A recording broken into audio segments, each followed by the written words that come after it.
થઈ ગયું।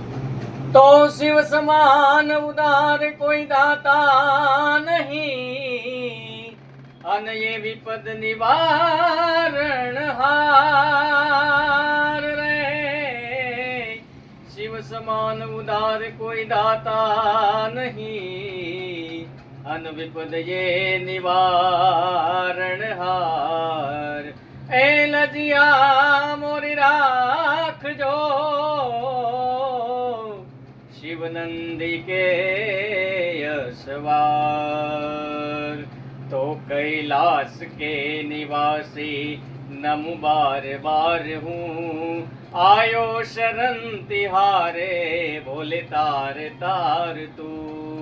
આ પાવન પવિત્ર એવા મહાશિવરાત્રિના આપ સર્વ મિત્રોને ખૂબ ખૂબ હાર્દિક શુભકામના। મહાદેવ આપના ઉપર સદાય માટે આશીષ વર્તાવતા રહે એવા મહાદેવના ચરણોમાં પ્રાર્થના। બોલો જય ભોલેનાથ।